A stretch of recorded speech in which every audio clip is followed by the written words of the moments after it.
we go on a Thursday, live stream 2.0, 5:02 in the late evening hours here on the East Coast. Glad you guys can be with me. I'm Bobby Trosset. We got a lot to discuss. If you could, on the way in, like the video, subscribe to the channel, hit that notification bell, consider becoming a channel member or gift-giving membership, and welcome to Week 5. Coordinator press conferences earlier this afternoon. Todd Monken's response to John Harbaugh's criticism of his play calls straight up. We'll get into his comments in just a bit. Injury reports for both teams have dropped a 15th player. That's right, count them. A 15th player. 15 different players have graced Baltimore's injury list, and graced is probably not the right word that you want to use for that reality that the Ravens are going into this Texans matchup with. That's what they're going to have to overcome. I'm going to talk about some must-haves, what the Ravens must do to win what I think is a must-win, gotta-have-it game coming up on Sunday at home. It's a 1 o'clock kickoff on CBS. Ravens and Texans, two teams that are 1-3, fighting for their early lives. Okay, injury report first and foremost. It just dropped, and let's instantly react to it. Again, 15 different players. There were 14 on them yesterday. There's a couple little small silver linings, I guess you could say, but there's also a lot of concerns as well. So why don't we just rip through it one by one. Chido Awuzie was a new name at the start of the week, and now he is trending towards potentially not being available on Sunday with a hamstring. He's been a DNP so far to start out this week. Kyle Hamilton downgraded to a DNP after a limited designation on Wednesday. He was, again, did not practice on Thursday with a groin. That's problematic for the Raven that you would suspect would be handling green dot communication device wearing, knowing that Roquan Smith will likely not be available for this game. Same thing with Marlon Humphrey, as we discussed earlier this week, courtesy of NFL Network, Ian Rappaport's reporting. So no Marlon, no Roquan. They've been DNPs as expected to start off this week. Same thing with Lamar, DNP, trending towards not being available. We'll get the latest from Josina Anderson in just a second there. Emory Jones Jr., again, he was just activated off of the non-football injury list. The third-round rookie tackle back in April out of LSU was just activated. His 3-week ramp-up window has begun, and he's been limited so far, back-to-back days. Again, don't expect to see him anytime soon. They just got to look at him. That's what John Harbaugh said. You got to look at him, and then you ultimately evaluate to see how he can help. He's a tackle, but possibly has that flexibility at the NFL level to be a guard option for them. Has not been available throughout any of the offseason work, throughout training camp, right up until now. So something to watch there. Don't hold your breath, but something to monitor for Emory. Travis Jones, knee. He's been limited all week. Hopefully that's a good sign for him, who's going to try to gut it out on Sunday. Tyler Linderbaum with a calf, upgraded to full participant. So that's certainly a positive. Odafe Owe is the 15th player and the one that was not on yesterday's list. He popped up with an I, so it looks like something happened during today's practice. I is the designation. Limited is the status in today's practice, so that'll be something to watch. Odafe really has had a quiet start for a year. I should say to the year for a guy that, one, is in the middle of a contract year, and two, is coming off his first double-digit sack campaign. Played less than 50% of the snaps a week ago in Kansas City, so that's just really disappointing for somebody who's supposed to be, a tone setter, and in this case, an edge setter for Zach Orr's defense. Pat Ricard continues to DNP it as he has the first couple of days of this week with a calf. Roquan, I already mentioned. Ronnie Stanley was upgraded from DNP to limited. So if you're looking at two things, I don't know about to hang your hat on, but to at least so far through this injury report feel somewhat optimistic about, it's Tyler Linderbaum being upgraded to a full participant, and it's Ronnie Stanley being upgraded from a DNP to limited with that ankle. And if you go back and watch some of the tape from Sunday in Kansas City, you know that Ronnie was gutting it out. Looked to be the right ankle that just was dragging on him. And, look, Chris Jones is a problem, and there's plenty of dudes like Will Anderson Jr. and company in Houston that are going to be problems for this Ravens offensive line as well come this Sunday. So something to watch. If Ronnie can't go, that means Joseph Noteboom will be next man up, and there's a big drop-off there. Brent Urban upgraded from limited to full with a finger. Remember, Brent was the 53-man roster activation. I shouldn't say. So he was on the practice squad as of this past weekend, and then they elevated him and Zaire Mitchell-Payton to the active 53-man roster. So he is expected to play, should he be able to, given what they have availability-wise, the unavailability issues that they have, I should say, up and down that defensive front. Kyle Van Noy upgraded to a full participant. He was limited on Wednesday. He's missed the last couple weeks with a hamstring. They sorely have missed him. They need anything he can possibly give them at this point from an edge presence standpoint, and keeping the pressure on C.J. Stroud, who has really struggled, and this offense comes in really struggling as well. You take that Titans game out of the equation, this is an offense that statistically ranks in the bottom third in most categories. We'll get to them in just a second. Devontae Walker popped up as a DNP yesterday with an oblique. He's limited, upgraded to limited today. Good news for Tez. And Nate Wiggins upgraded to limited after a DNP Wednesday with that elbow. And we all remember that big-time collision between Nate and Isaiah Pacheco, right? Two hard-hitting physical players. So if I'm looking at 3 reasons to be optimistic, it's hard, because the font size seemingly every single day gets smaller and smaller, and this list grows larger and larger. It does feel like shades of 2021 in a lot of ways written all over this. But again, since we're looking for a little bit of optimism, if it's there, Tyler Linderbaum, Ronnie Stanley, Nate Wiggins, perhaps 3 reasons for optimism when it comes to where the Ravens stand right now. So at a glance, that's where they're at from an availability standpoint.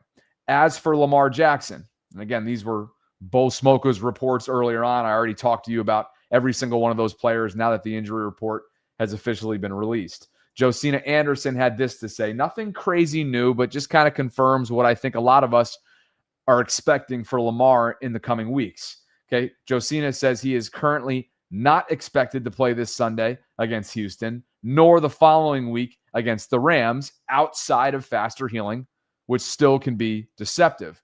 The bye week, as we know, is week 7. That's a good safe window to help better ensure the hamstring issue doesn't reappear later in the season when it counts more. So that from Josina, again, nothing that we didn't already know. And despite him probably not playing this upcoming weekend, you still had DeMeco Ryans, former NFLer himself, current head coach of the Houston Texans, saying this at his press conference earlier this week. Preparing for a guy like Lamar Jackson, who are you using on the scout team, and how do you replicate what he can do? We cannot replicate Lamar Jackson. I have no one here that can help me. You want to come and help us? Man, you can get 2 guys just running in different directions. Now, it's very difficult to replicate Lamar. That's a great question. You try to put receivers or other skill players at the quarterback position, but it's different. When you see Lamar on Sundays, you see that's a bad man, right? So, nobody can replicate him. He's a special player, all in a league of his own. So we don't even try to replicate him. DeMeco Ryans, again, he's not going to have to replicate him this week because Lamar is not likely to go. But if nothing else, complimentary words there from DeMeco Ryans on Lamar. Quote, "We cannot replicate Lamar Jackson. I have no one here that can help me. It's different. When you see Lamar on Sundays, that's a bad man. Nobody can replicate him. He's a splash. He's a special player, all in a league of his own." Again, it's not going to be Lamar this week. Cooper Rush is expected to be QB1 in Baltimore, and I believe Houston saw him in Dallas for an injured Dak Prescott a year or 2 ago, one of those 2. So they do have a familiarity when it comes to Cooper Rush's game and what this Ravens offense might look like. They also have familiarity with Derrick Henry. The King has been nothing short of dominant against the Houston Texans, and we all watched that play out on Christmas Day on that Netflix game, Week 17, last December. I'll get to that in just a bit. Just to wrap things up on Lamar, okay? Clearly, this hamstring is severe enough for him to be potentially missing time, a multiple week window. And while Cooper Rush was brought in to be what I felt like was a no-brainer upgrade over what they had in Josh Johnson, certainly over Devin Leary, Cooper Rush is not capable of running the same offense, same scheme that the Ravens put together, led by their play caller, Todd Monken, who we're getting to in just a bit, who responded to John Harbaugh's criticism. Before we close the book, just for the time being, on Lamar, on this hamstring, where it may have originated from, meaning where this hamstring could have reared its ugly head. One more clip from Femi Ayambadejo. I know we played this earlier this afternoon on the Vault, but I just wanted to share this as much as possible because I thought it's really interesting. Yes, speculation at the end of the day, but I thought it, and I still think it's very interesting insight into what Lamar may have actually been dealing with and has been dealing with for weeks running since this season began. Here is the former Super Bowl winning Raven who was kind enough to spend some time with us in the Vault yesterday, Mr. Femi. Something happened in that Buffalo game. I don't know if it was the Ed Oliver hit or not, but something happened in that game, in my opinion, that affected his hamstring. And anyone that's been an elite level athlete, you don't have to have an acute hamstring injury for your hamstring to be affected by a particular play. You can have a core injury on any play. It could be from, anything from your hamstring to an abdominal muscle, to a groin injury. Those things can all look the same and look completely, as if it was nothing, and it can hurt you. You can have a strain, but you can continue to play. You're just not going to have your 100% full capability. And I think that's what happened with Lamar. And the reason I say that is if you look at the Cleveland game, I don't recall one designed run. And I don't really recall Lamar taking off. Now, give Cleveland credit. They got a great defense, had a great game plan, but that never stopped Lamar from doing Lamar-type things ever, right? The Detroit game, that shoestring tackle by Muhammad that, in my opinion, if Muhammad doesn't make that tackle, that's a touchdown. Normally, Lamar steps out of that. And there were a couple other plays in that game that I think Lamar normally steps out of. He just didn't seem to have it, in my opinion. But he had it for the first 3.5 quarters of the of the Buffalo game. So it's not like Lamar just lost everything. For those of you that are track aficionados or fans, Justin Gatlin ran a PR in the 100 at like 9.8 something at 35 years old. Lamar is what, 29? So Lamar has not lost his top end speed. And there's a bunch of use cases in the track and field world about track athletes PRing in their mid 30s, late 30s. I'm talking 100 meters. I'm talking like elite level sprinting. People are still PRing, right? So Lamar is not anywhere near to being tapped out in regard to his top end speed and athletic ability. So that was the first thing that prompted it. I just wanted Bobby to know that I don't think that it was, I don't think he's lost a step. I don't think he's lost any escapability, but also like the way he's trying to escape is atypical. You notice Lamar was dropping back further and further and further. He wasn't stepping up in the pocket. You know what I mean? I think because none of that has been working. There's nowhere to step to. And even when there was, I don't care how good you are. If you feel pressure and you feel like you can't find a safe spot or a safe zone, you just almost go into panic mode. And I'm not saying it's panic mode in the sense that Lamar doesn't know what he's doing. It's more like, hey, nothing is working. I'm getting hit from a different person every time. I just think the natural tendency is, let me just get away and buy time, right? That doesn't play into Lamar Jackson escaping the pocket necessarily either. And I don't want to go too far down the rabbit hole on escape lanes and, how protections and certain outlets for backs and all these different things come together to allow some type of game plan for escapability. But I do see what people are saying. I just wanted people to know that I think that the injury happened in Buffalo. I don't know it for sure. Obviously, I'm not clairvoyant. I can't read anybody's mind. But everything I see tells me that it's something that happened in the Buffalo game. All right. That puts that to bed for now. Okay, let's close that book. We're probably not going to see Lamar until week 8 coming off of the bye week very early this year. Necessarily, perhaps early, given the magnitude of the moment right now for this team, really in win now mode to keep things afloat. That's what Cooper Rush, Derrick Henry, and company are going to be tasked with the next couple of weeks until Lamar potentially can return week 8 against the Chicago Bears. Okay, so with all of that in mind, what are the must-haves? What are the must-haves before we get into Monken's response to Lamar? Because this is all to Harbaugh, that is, excuse me. This is all tied in together, right? You have got to run the ball effectively if you want to have a chance at beating the Texans. And it would be an upset of the Houston Texans, by the way. They are favored. We'll get to Prophet X in just a second as their road favorites going in to Baltimore this upcoming Sunday. Derrick Henry, if you go back to his 2024 game logs, his first season in Baltimore, okay, his season high workload came against these Houston Texans. It was Christmas Day. 27 carries they dialed up for him, and he responded. 147 yards on the ground. That was good for 5.4 yards per attempt and a rushing touchdown. As a result, and of course, Lamar was a part of this as well, in special form as usual when it comes to standalone or primetime games, the Ravens boat race Houston on Christmas Day on Netflix, 31-2.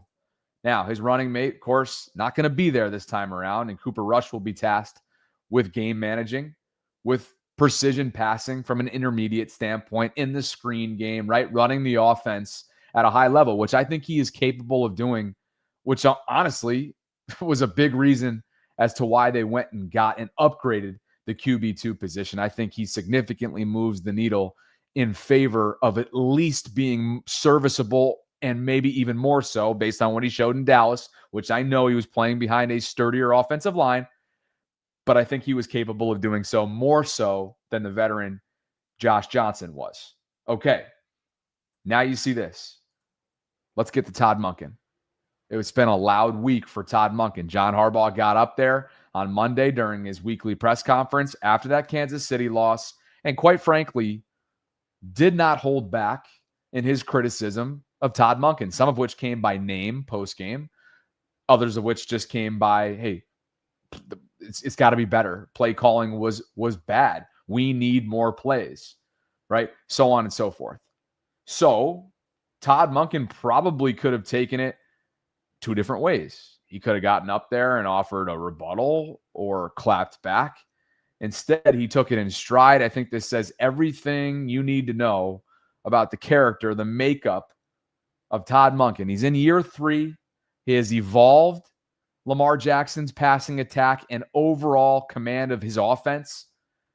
They've been exceptional throughout the majority of 2+ years. This is the first true bump in the road. And you get the sense that there may be an internal struggle. Femi's talked about it. Dan Orlovsky's talked about it. We'll play all that in just a bit to get you caught up to speed if you've missed it. But there may be an internal struggle between the head coach and the play caller in terms of who they want to be. What is their identity as an offense? Todd has really shown that he wants to throw it around the yard, and they have the weapons to do so. But when you've got Derrick Henry in the backfield and you've misused him and you're not winning football games consistently enough, granted, I know some of this is about the razor-thin margin of error reality they've been living in due to the play from the other side of the ball with Zach Orr's defense, but you get the point. Derrick cannot continue to be underutilized if the Ravens want to climb themselves, pull themselves out of the hole that they've dug through the opening month of this season. Here is Todd Monken's response, courtesy of, I should say, Fox 45, AJ Gersh on X. Here's Todd. Thing John said that we didn't already talk about. Not one thing, So there was nothing about that I hadn't already heard or that he didn't already feel. And one thing I've done throughout my career is that you got to look at what you do. And that's what I've done my whole career is, okay, how do we scheme it? How do we coach it? How do we execute it? How was our plan? All of those things when you go into it. And when it's below the line, you got to own it and fix it. And that's what you do. I mean, that's what we do as human beings, right? That's what I've always done my whole career. It's how I got to where I'm here now. There wasn't anything he said that wasn't, that we hadn't already talked about. So that's what you do. You look at it and you say, okay, was that good enough? The expectation here is to be elite, and we've been elite. We're going to continue to be elite. But I got to do it better. We got to do it better, and we'll continue to do it better.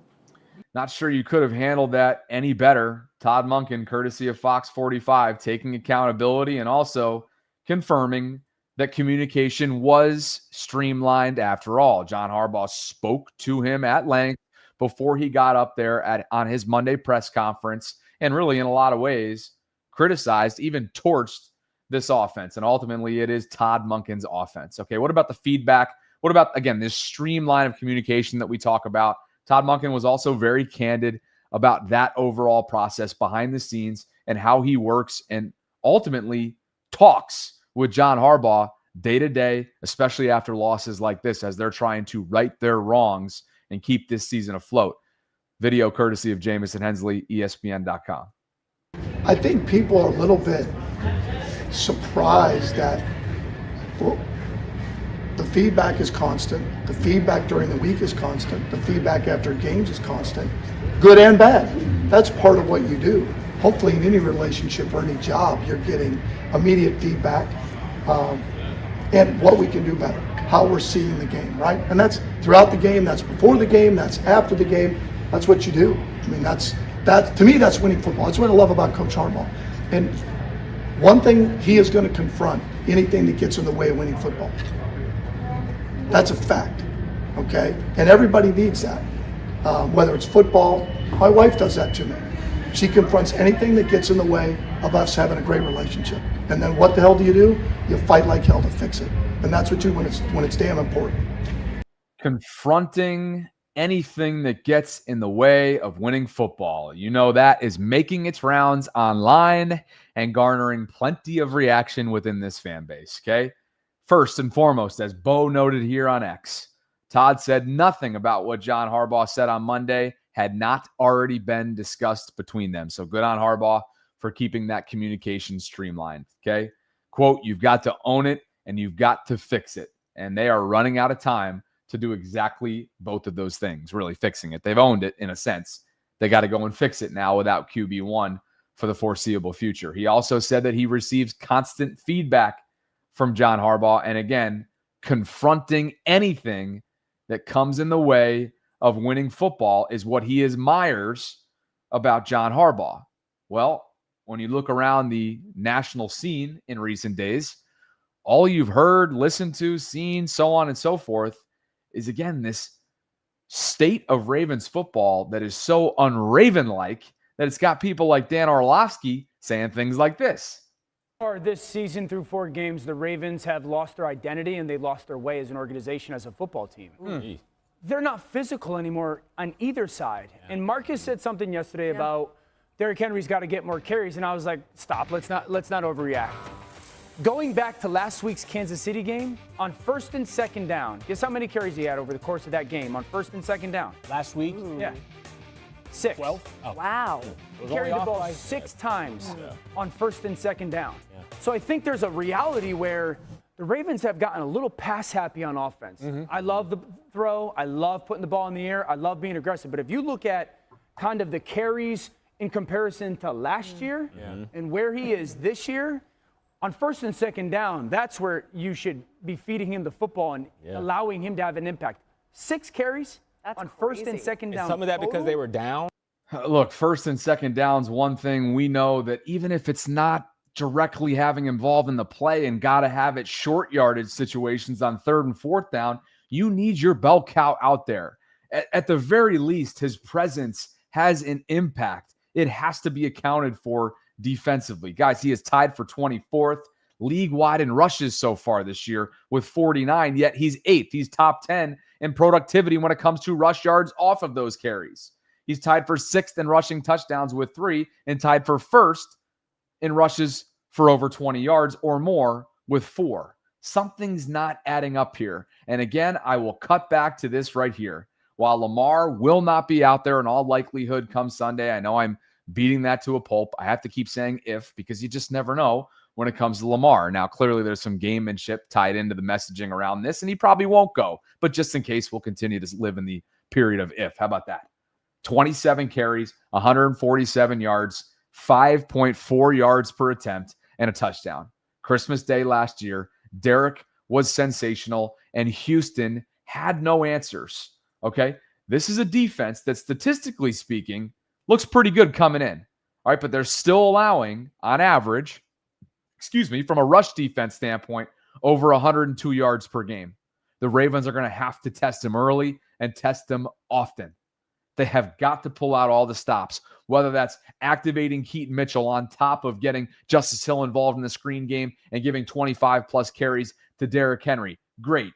Why don't you get LaJohntay Wester involved, perhaps, even if it is just misdirection? Have him see some offensive snaps, right? If Devontae Walker can go, allow him to get out there and show his 4.3 speed just so he can be accounted for. Get the crossers going with Bateman, right? Open things up in the intermediate passing game and start winning. These guys cannot get knocked back up front. We will see what happens to Ronnie Stanley. They have got to get back to doing what they do, and that is dictating the pace of the game, controlling the time of possession, being accurate and intentional on third down, protecting the football. We all know what Derrick Henry's ball security has been so far this year with 3 fumbles through 4 games, and let the chips fall as they may. You got to get this win. You have got to do, is it Kefeprofen or Kefeprofen? I feel like I screw this up all the time. Do everything. Fuck it. Correct. Do everything. Fuck it. That's what's coming up. I think that should be the game plan. DEFI. Not DEI, but DEFI. Do everything. Fuck it. Exactly. So that the national outlets aren't talking like this on Monday. Hear that when you know the injury that Lamar Jackson has right now, do you think you're more inclined to say the Ravens will or will not make the playoffs, RC? I'm more inclined to say I don't care, and I think that's the biggest indictment on it all. Mm-hmm. When's the last time we didn't care about the Baltimore Ravens? When was the last time with Lamar Jackson, under John Harbaugh, that we weren't talking about this team being an AFC Why though? championship contender? Because this team is terrible. They just are. They're a bad football team. Marlon Humphrey is out for the year. Lamar Jackson, he's one of the best players in the world, who until last game was actually playing at a high level. And you only have a win against the Cleveland Browns. Who cares if they make the playoffs? They ain't going to win. We've watched this team and talked about this team year after year after year and said, this is their year. And it wasn't because Patrick Mahomes and Kansas City wasn't Kansas City and Patrick Mahomes, or that Josh Allen and the Buffalo Bills weren't Josh Allen and the Buffalo Bills. It was that you were so good, so well coached, executed on game day, so well prepared, and had one of the greatest players in the world that could go above and beyond when you needed him to make a play. You were supposed to win a championship. This the year. And this how you show up? Your best players don't play? So I'm more inclined to say that they'll miss the playoffs than make them. DEFI. Defy. DEFI. That's the way, folks, and I'm not saying it's wrong. I'm not saying they're in the wrong whatsoever. That's the way the national folks view the Baltimore Ravens right now. They have lost their identity. They have lost their way. Those are 2 things that Dan Orlovsky said in a separate clip this week on national airwaves. And they're broken. They look nothing like they have been in the past. This is the most unprepared Ravens team I've seen in years this past game against Kansas City. That's 4 days ago. Spin it forward, okay? This is a must-win for Baltimore. Has to. It must win. You're playing a team that's 1-3. They are mightily struggling on the offensive line. And here's my thing about Baltimore. All of us, and I don't think it was hyperbolic, said this was the most talented roster in the AFC. Play like it. Play like it. I understand Lamar may not play. You still have, or should have, one of the best offensive lines in football. You got a really good receiving core. You got 2 really good tight ends. You got a Hall of Famer at running back. By the way, hand them the friggin' ball. Yeah. No team runs the ball less on first and second down to their running backs than Baltimore. Make that make sense. And defensively, play physical at some point. This was an organization, a football team that used to beat you up when you played them. You know that. It was like a fist fight. Yeah. Nowadays, I watch them like, Wow. Yeah, that's the way folks are speaking on the Ravens right now. And Mark Andrews can say all he wants, and I love Mark, and I got so much respect for him, right? Ultimately, the fact that he gets up there this week and says, we got a bunch of fighters. I believe Mark Andrews is a fighter. I believe the tape, when you collectively look at the full body of work from him and his peers, and you evaluate that statement the last 2 weeks, it might say otherwise. I haven't seen a lot of fight. I haven't seen a lot of resiliency within that locker room. And what I mean by that is, obviously we're not in the locker room. It's watching their body language, watching missed tackle after missed tackle, watching missed assignments, right? Watching at the podium, listening in press conference settings. I just don't know if this is truly a team that has fight this year, much less belief looking inwardly. Guest lines and super chats coming up in just a second. I want to get your thoughts on the first 30 minutes of content now that we're halfway into the program. But first, this episode is brought to you by my friends at ProfitX. Taurus, do you want to read the ad read? Should I throw you on? Can you read the ProfitX ad read? Because all you're doing these days is, what do you think? You're never wrong, right? Why don't you, come on. It's all yours. The ad read's yours. ProfitX, America's #1 sports prediction market. It's been that kind of day. Evan's catching some heat. Taurus is going to continue to catch some heat. I got a lot of time, and I read every single live chat. I multitask. I'm a multitask motherfucker. And you guys want to keep trolling. You guys want to keep acting as if you're promoting our sponsors. You guys want to continue to drag me for fair and balanced opinions on Shador Sanders. Just know, I got it all dialed up. I read every single comment that comes in here one way or the other. So keep it coming. Keep it coming. Because we're receipt keepers. That's what we do. Receipt keeping. America's #1 sports prediction market is my friends at ProfitX. I've been pleased to be joined up and partnered with them for the last few weeks to start off this season.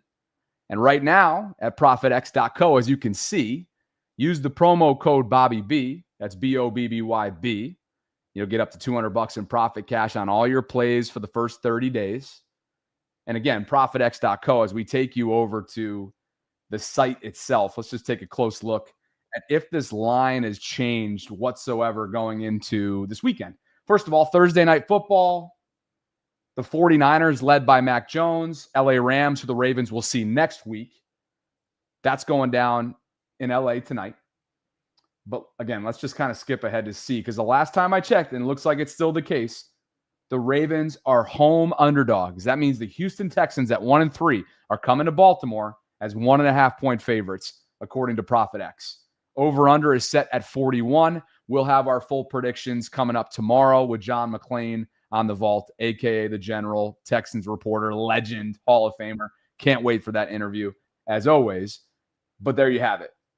Take a look at the first half plays, props, C.J. Stroud, British Brooks, Charlie Kohler. I mean, this is going to be really interesting if you want to throw a little bit of money on this, because there's going to be a lot of players that you probably aren't too familiar with logging significant snaps for the Ravens, particularly on the defensive side of the ball. I swear to God, they've had an open tryout for anybody and everybody in Baltimore this week. But again, that is the state of where they're at. So ProfitX.co, you guys know the drill. It's available in over 40 states, as you can see up on the screen, including Florida. You'll get better odds than traditional sports books because you're playing against others, not the house.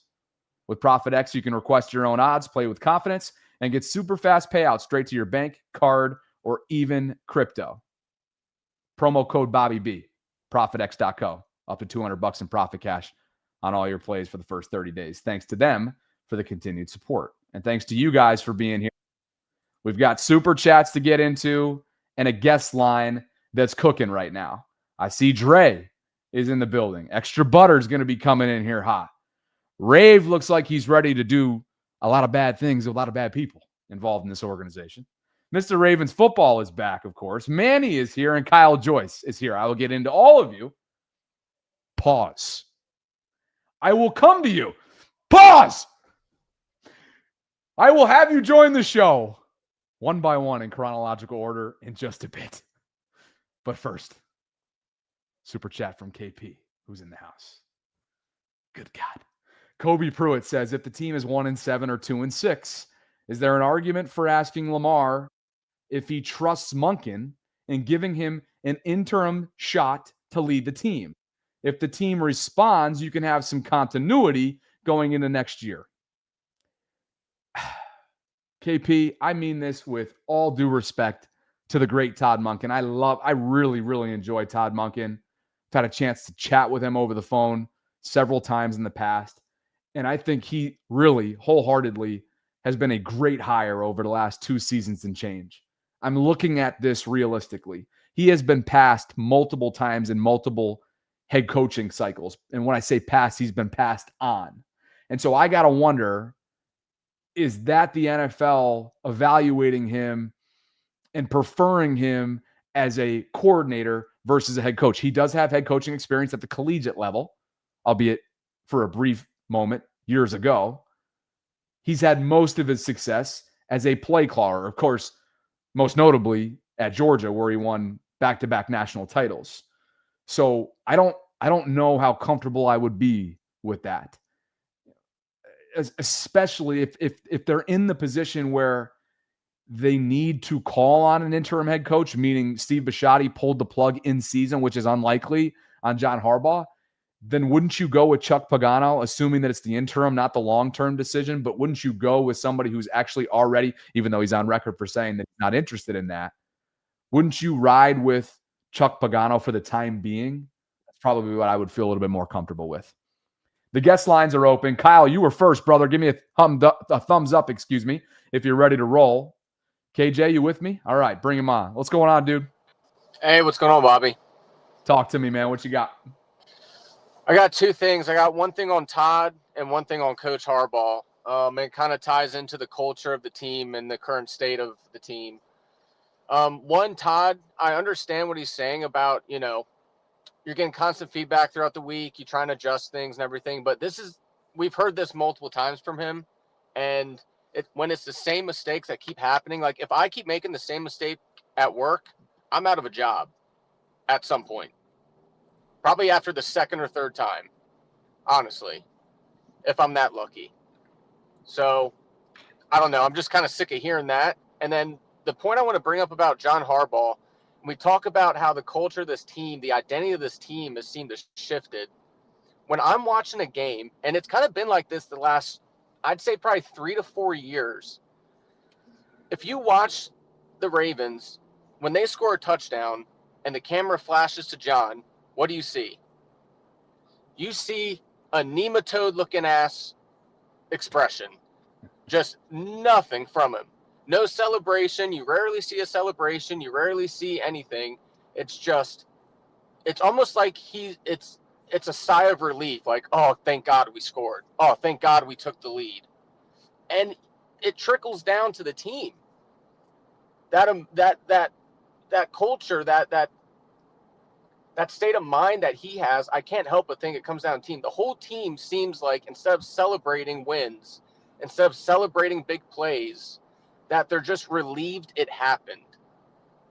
Kyle, do you think the game's passing by?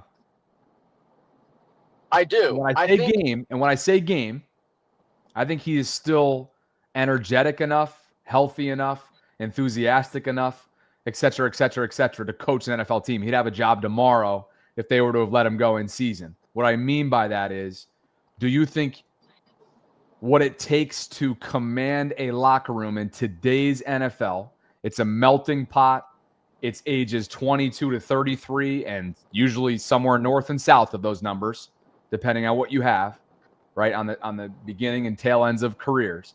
Do you think he still has what it takes to lead a locker room with a receptive audience? I think that in a different scenario, he could still excel.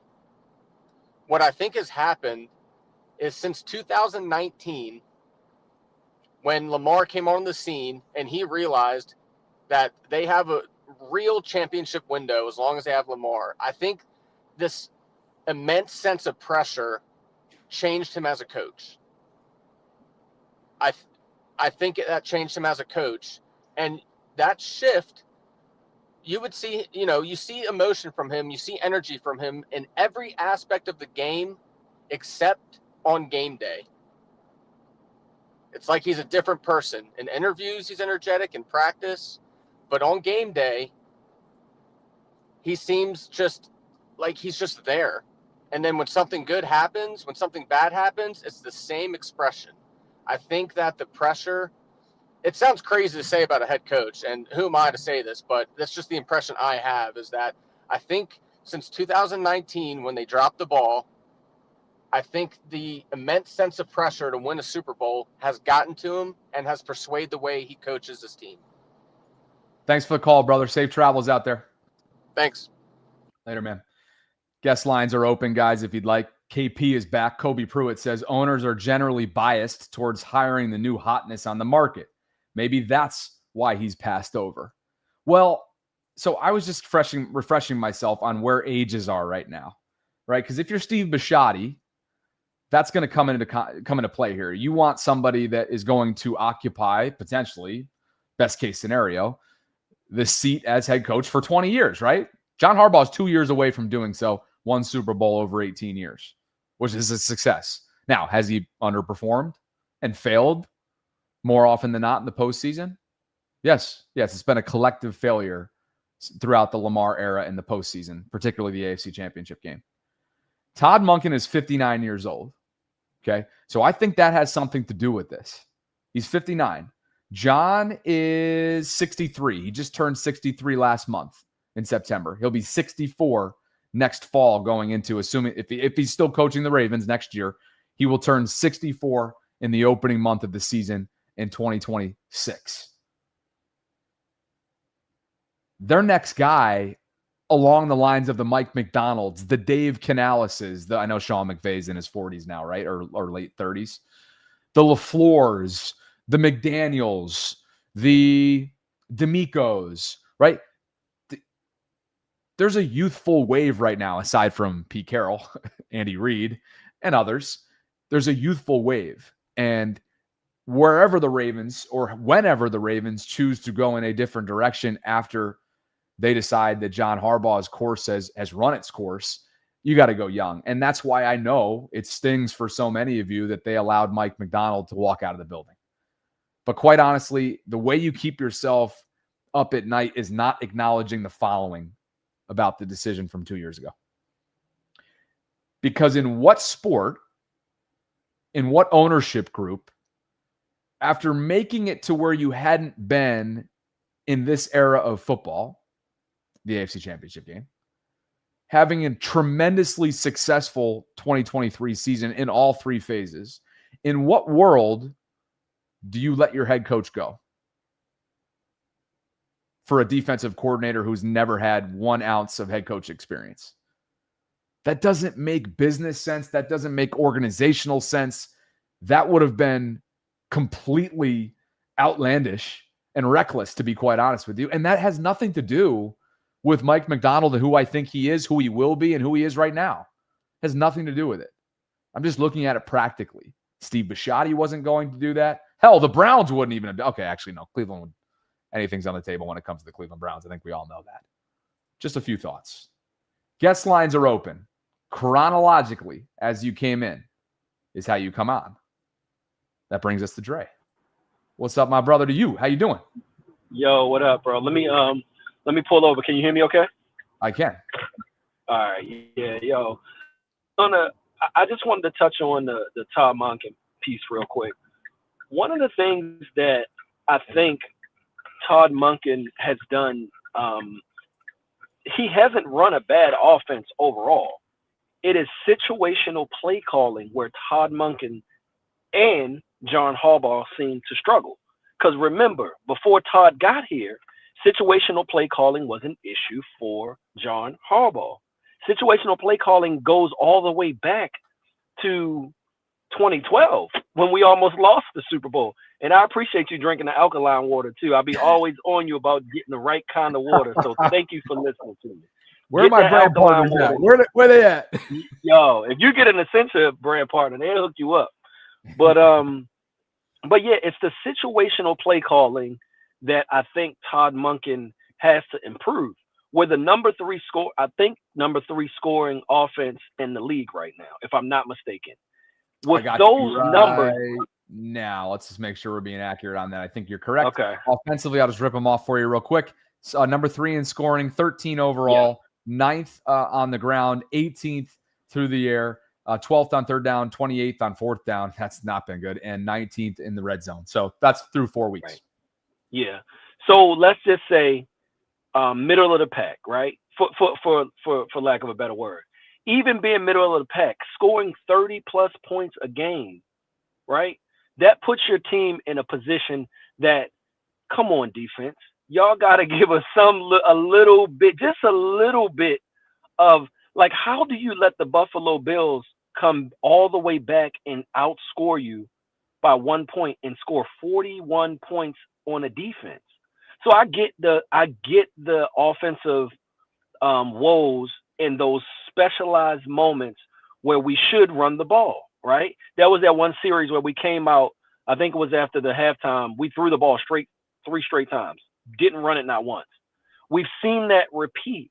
So those situations, I think if we can tweak those, and that's a big tweak because this has been something that's been going on for years, right? We've seen Lamar has been with the Ravens for almost a decade at this point. So we've seen for almost a full decade this team offensively struggle with situational play calling. But you know what, now, though, Dre? yeah. Dre, just not to interject there. You know what No, I think, though, prior to even more so than the situational play calling, and I'm talking about the end of the Greg Roman era, right? Yeah. The first year of Todd Monken. If we were to get really, really nitty-gritty, and this is aimed at John Harbaugh, even more so than situational play calling, because they were dominant in the red zone last year. Dominant. Yep. And them being so pedestrian this year is a direct result of a couple things, as we know. Some of this has been conservative play calling. Some of this has been the misuse of Derrick Henry, right? Some of this has been the way they've been tipping their hand with Justice Hill on third down. I mean, there's been a number of these reasons. I think the biggest one is Pat Ricard not being available. But even more so than situational play calling, I'm talking about game management woes. That's where I think that's been the biggest indictment, which is why 2 years ago you saw the report. We talked to Tom Pelissero about it at the Super Bowl. Sarah and I did in Vegas, that they were trying to get Jerry Rosburg in-house to handle that and streamline a lot of that for John Harbaugh. It went under the wayside. I don't know why, but now you look back at that and say to yourself, would this all have been a more robust process had they brought somebody in like that? Because, again, there is a lot, even though he's not the play caller, there is still a lot on a head coach's plate. Absolutely. And the fact that they were calling somebody in Jerry Rosburg to be a game manager, like when I played football and basketball and you get an injury, you sit on the bench and you're the game manager. Like, you know what I mean? Like, what does that say? I think the messaging to not only the players, but also the Ravens fans. What does that say about your head coach that he needs a game manager? Because I don't know if that position on any other football team. Now, they may have that. I've not heard of that on any other team in the NFL. But if Harbaugh has been in the league for almost 2 decades, almost 20 years, and you need a game manager in your 17th, 18th year of coaching, that's an indictment on the coach. That's a huge indictment on the coach. Well, hey, can I just throw this in there? Can I throw this in there? Because the Ravens made a hire, not specifically along these lines perfectly, but the Ravens made a hire earlier this offseason, much like the Bills did recently. Did you remember? I think it was the offseason of 2024 for the Bills, and I'm refreshing myself Googling this right now. John Perry, he's a former NFL referee. He was brought into Buffalo to be an officiating liaison. So it helps the coaching staff with replay decisions and rule matters. The Ravens made a similar hire this offseason. So it's not as if they aren't addressing some elephants in the room with some of their shortcomings, but they don't have what I believe they were looking for in a game day role, which Jerry Rosburg would have occupied. Absolutely. And I guess whatever the level of communication that, I mean, just, and anyone that's out there in the chat, correct me if I'm wrong, but watching games from last season all the way up, have you ever seen John Harbaugh and Zach Orr having a conversation? They are literally right there on the field together, and I have not seen it. Now, I could be wrong. That's hard. That's hard. That's hard. I'm just saying, like, just in the little quick clips that we see on the TV screen, I have never even seen them in the same frame. That's insane to me when your defense is playing as bad as it is. I'm not saying John got to go get in Zach's face, but I'm saying we should be standing next to each other while these plays are being called. I need to understand what your flow is. I need to understand what's the decision-making process about having Mike Green drop back in coverage. When this kid wasn't a drop back in coverage kid, He wasn't that in college. He could do it. His athleticism gives him the ability to do it, but that's not his game. You get what I'm saying? You can't. The cookie cutter approach that I think the Ravens do is a result of Harbaugh. The next man up mentality is, okay, whoever gets hurt, the next player comes in, and we want you to do what the guy that you're replacing did best. So in other words, Mike Green comes in for KVN, let's say. KVN can do that dropping back in coverage. He can blitz. He can do all those things. But a rookie coming in who did not traditionally do that in college, that's foolish on your coaching staff to have this kid doing anything outside of that. Instead of going to do his strength, let him go after the quarterback. And then last thing I'll say, final word, baby. Give it to us. Bless us. Final word. Like Femi talked about, formations. Why are we not seeing single back I formations with 4 wide receivers? Why are we not seeing I formations with 3 wide receivers? Do you know the conundrum that it puts the defense in when you have 4 wide receivers? Or you could do Zay and Bate on the outside, DeAndre in the one slot, Mark Andrews in the other slot, with Derrick Henry standing behind the quarterback. Do you know what that does to a defense? That completely I mean, you do a play action with those 4 guys on the field. Come on, man. Like, why are we not seeing this formation variety? And they did it a little bit last year, but I'm not seeing it much this year, like Femi was talking about.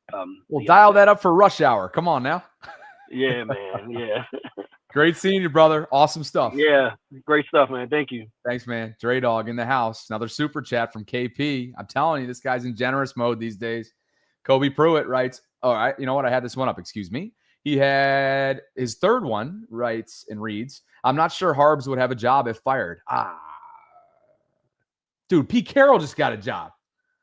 You talking about that from age? I'll read the rest of the comment before commenting. He can't coach offense or defense, which is preferred because it enables continuity if you lose coordinators. Culture coaches are rare in the NFL today. He can't coach offense or defense, which is preferred because it enables continuity if you lose coordinators. I hear you. But look, dude, with his track record, I think he'd have a job tomorrow. Listen, you got teams like Cleveland out there. I'm not saying he would go to Cleveland. If you got organizations that would kill, fan bases that would kill for a John Harbaugh-led team. He's only 62, 63, what did I say earlier? 62, I think. Appreciate you guys for being with me tonight. Over 700 concurrents across platforms. If you could on the way in, like the video, subscribe to the channel, hit that notification bell, and we can get to as many super chats and guest calls as I can. Coming up on 60 minutes of content. And I have a walk and talk tonight. I'm just kidding. No walk and talk. Okay, Rave. What you got, Rave? Oh, boy. He's coming in here hot. I think the last time we had Rave Kingdom on, a.k.a. Biggie 3, on the vault side of things, I believe he blessed us with something related to a manic attack. And when I be my maniac attack, I meant manic attack. Let's see what he has for us now. Rave, great to see you, my friend. How are you? You're currently muted at the moment. Hashtag Ben Cleveland. Oh, boy. Listen, you need to address his whiff before you do anything, all right? Say it again. You need to address his recent whiff in the red zone before you do anything. God. Oh, my Lord. I don't understand people when they bring up that his moment. It hurts to see, right? But how about you sit on a bench for multiple games, multiple hours on cold, you never get no reps in practice, and then a random moment, like, hey, Ben Cleveland, go out there. And then y'all like, oh my God, I know Ben Cleveland sucks. He fell on his ass. Okay, bro. All right, he fell. So let me address this, okay? I have to disagree with everyone. And I'm going to tell you why I disagree. I disagree with this whole Monken thing. And this is the biggest John Harbaugh scapegoat I've ever seen in my entire life. And it's crazy to me how y'all don't see this. And I mean, and I'm not going to say y'all don't see it, because y'all do see it. It's just y'all are starting to also, well, yeah, Monken should do that. You're telling Monken to run a offense that has particularly the worst guards in the game right now. He knows good and darn well Falala can't block. He knows Voorhees can't block. He can only run to the left-hand side. And then if he chooses to spice things up like a space same meatball, he can't do that because he knows John is right over his ears. Peep what Todd Monken said in his paragraph on what he said he spoke to people. He said, bro, I actually am getting a lot of feedback. That is a secret spot without calling John Harbaugh out by telling y'all, look, the man is talking to me over and over and over again. You know why? I think people are a little bit surprised that the feedback is constant. The feedback during the week is constant. The feedback after games is constant. It's constant. Good and bad. That's part of what you do. Hopefully in any relationship or any job, you're getting immediate feedback. And what we can do better. How we're seeing the game, right? And that's throughout the game, that's before the game, that's after the game. That's what you do. I mean, to me, that's winning football. That's what I love about Coach Harbaugh. And one thing, he is going to confront anything that gets in the way of winning football. That's a fact. Okay? Amen. And everybody needs that. Whether it's football, my wife does that to me. She confronts anything that gets in the way of us having a great relationship. And then what the hell do? You fight like hell to fix it. And that's what you do when it's damn important. All right, you stand by over there for a second because this is right in line with this conversation, Rave. Show Me Row, one of your boys, Canadian currency. Appreciate you, Show Me Row. He says, Monken gives us real accountability, real answers, real solutions to an issue that's still ranked top 5. Meanwhile, or is giving more phrases that don't address our issues on defense. He did give some adversity-backed type of motivation. I know that would probably not sit well with some of you and doesn't sit well with some of you, given his press conference earlier today. Show Me Row is one of them. He says, it drives me crazy, Bobby. Rave, continue. Show Me Row, thank you for the super chat. Shout out to the man with the super chat. We appreciate the support. Shout out to Bobby. Now, y'all just re-listen to everything that he said. And did that not sound like he's secretly saying, look, man, the man is like my nagging wife. He's secretly saying some things without trying to get in trouble. The man is under John Harbaugh. John Harbaugh can fire him. He can't say too much. But if he is saying things like he's telling y'all it's consistently, he said it consistently 3 times. Right, Bobby? He said consistently 3 times. So he's telling you the man is in my face. The man is trying to tell me what to do. The man is trying to run how he want to run. The reason Falala even has a job is because Ben Cleveland probably, I don't know what he did. But he went out there and did something John don't like his way. Or maybe I think Ben Cleveland probably argued with him and he didn't like it. So Falala, he's a good yes man. He's a big boy that don't want to hurt a fly. He won't hurt a fly. He's going to go out there. He's going to do the practices. And they're going to report on Falala. Remember, they reported all kinds of Falalas out there. He's doing everything. He's in practice. He's working hard. He's doing good. Because that's all John Harbaugh. He loves when their guys are listening to him and doing his job, right? So there's the same thing with Monken. And Final word, baby. Come on. Final word. I got you. It's not saying Monken probably hasn't made a mistake or two. But if we fire Monken right now and we have the same issue with the next coordinator, we still going to sit here like, oh, my God, it's the coordinator. It's the coordinator. This man, John's been doing this for years. And by the way, and just to switch it back to defense, Zach Orr ain't ready for it. I'm sorry. It's no disrespect. He ain't ready. You're making us look like the 32 worst defense every year. It's time. We're done. Thanks for the call, brother. Zach Orr's defense currently ranks, as you see on the screen right now, through 4 weeks. Okay, 31st overall, 27th against the run, 31st against the pass, 32nd in scoring, 24th on third down, 27th on fourth down, and 28th inside the 20. Houston, not that much better, which is going to make this one potentially an ugly game coming up on Sunday. Rave Kingdom is in the house. He mentioned Zach Orr, and Zach Orr mentioned Jair Alexander, who I would think, given the state of the secondary, may be asked to play for the first time since week 1 coming up on Sunday. Listen to Zio. He's getting close. I'm saying that he's getting close. I think he's stacked a good couple weeks of practice. You can see that he's getting his swagger back, like I said last week, and that's continued to trend upward. So when he's fully ready, he'll know, and they'll let us know, and we'll be ready for him, and he'll play great football for us. All right. I don't know. I mean, he may have to play great football for us. Is he capable of playing great football for them on Sunday? I don't know. 30% of the snaps on week 1. He's not even a year removed, as we've talked about over and over again, from that PCL. He had his knee drained at the start of training camp. How much does a 3-week, 4-week window give you in that ramp-up period? I tend to hang my hat on in terms of the belief system of this and looking at it objectively, like what a Chris Long had to say. Like, injuries pile up on you fast, and sometimes you just hit that wall. You hit a cliff, and I think Jair's flirting with that. I hope I'm wrong. I certainly hope I'm wrong, but there was a reason why he was available ultimately when the Ravens went and got him way late in the process, and ultimately there was a reason why he signed for the number that he did. 1 year, very team-friendly. Back to the guest lines we go. TLM Gaming, what's going on, brother? Welcome inside the program. Nothing much about you, Bobby. Good, dude. Good, dude. What's on your mind tonight? Can you hear? Man, TLM, we got to get you some connectivity, man. We got to get you some Wi-Fi. Let's go. Go to a different room, will you, and try it again. Come in and come out, all right? Come in and come out. Mr. Ravens football for the second time this week. Good to see you, my friend. Bobby, what's going on, man? How you doing, dude? Pretty good. Do you think they were really pushing for Josh Allen to be MVP this year? Just curious. I mean, well, the cakewalk of a schedule, as I was telling some Bills fan who loves to, he loves this guy named KL something. I can't remember what his name is. He loves the vault. I mean, he loves the vault. He does not miss an episode. I thanked him for his viewership.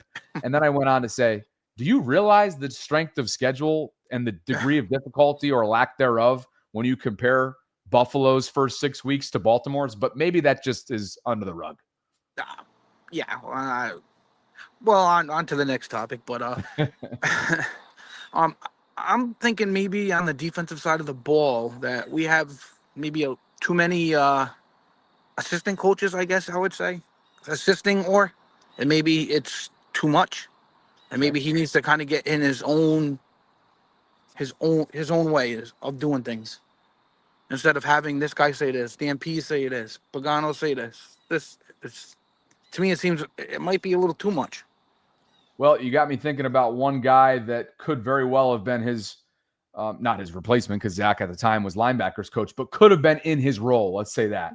And that is the current defensive coordinator in Tennessee, Denard Wilson, who was the defensive backs coach in Baltimore in 2023 when they played unbelievable on defense. The trifecta, which was the first time in NFL history as a defense, right? Leading the league in takeaways and sacks and points allowed. I mean, this was a group that was exceptional in 2023 under Denard's tutelage. He ultimately goes to Tennessee. Mike Mack goes to Seattle.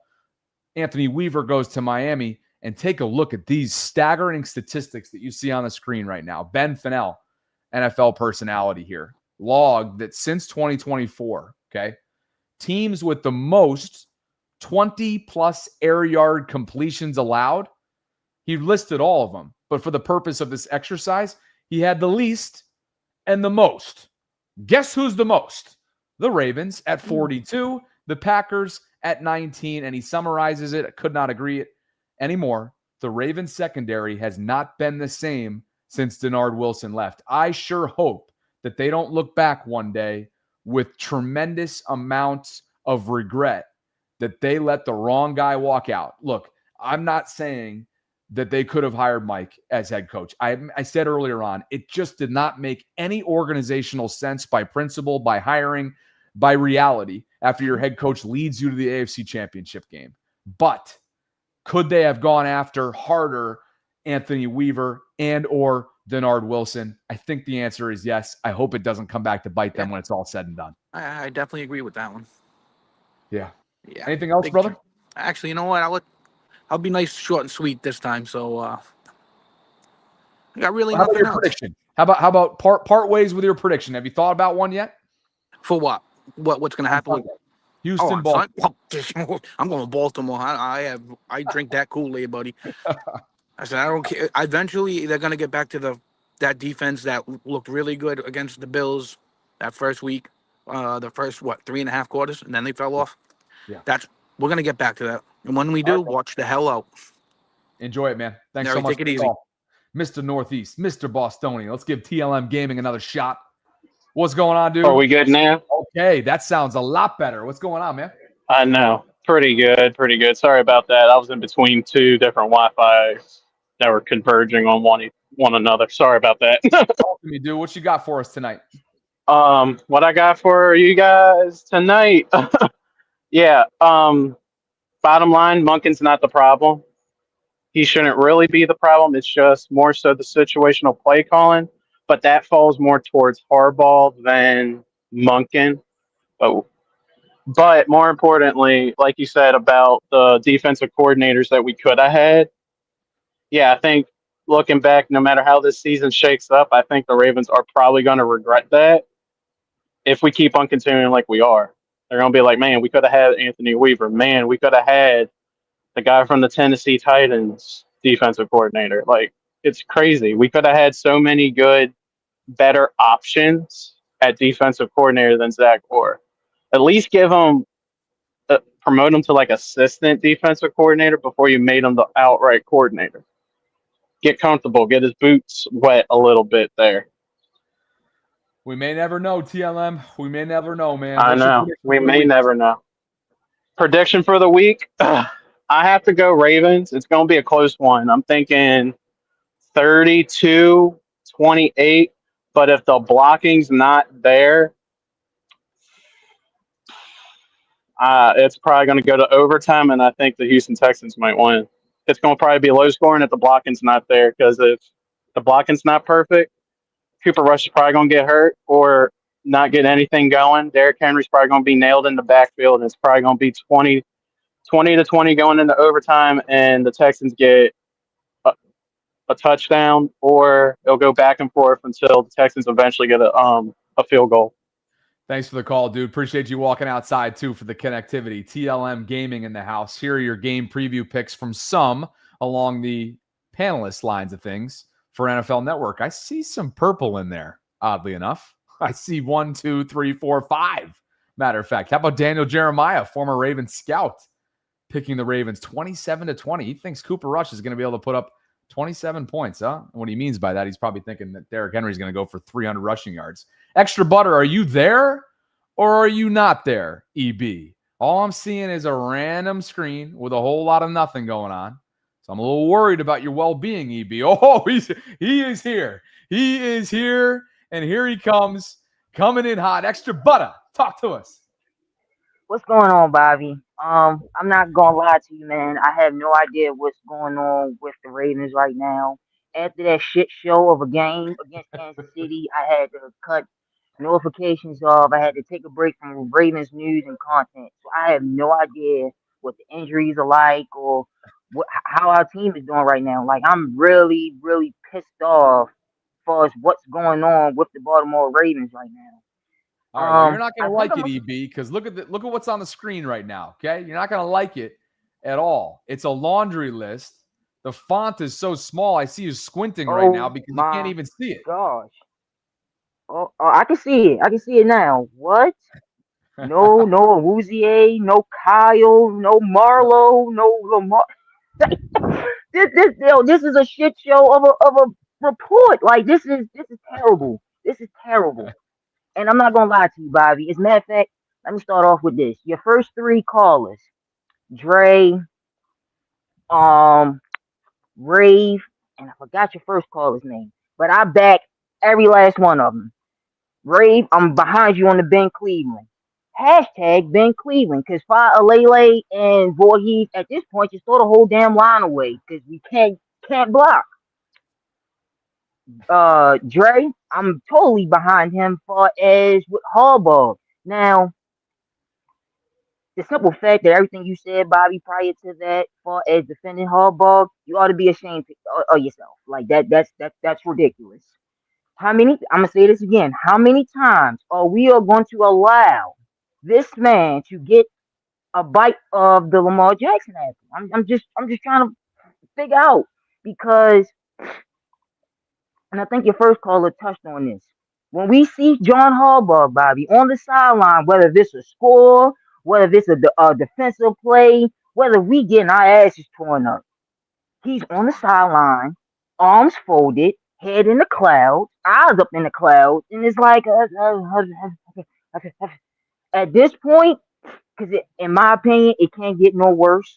We ought to get rid of Harbaugh, give the interim position to Monken. Yes, absolutely.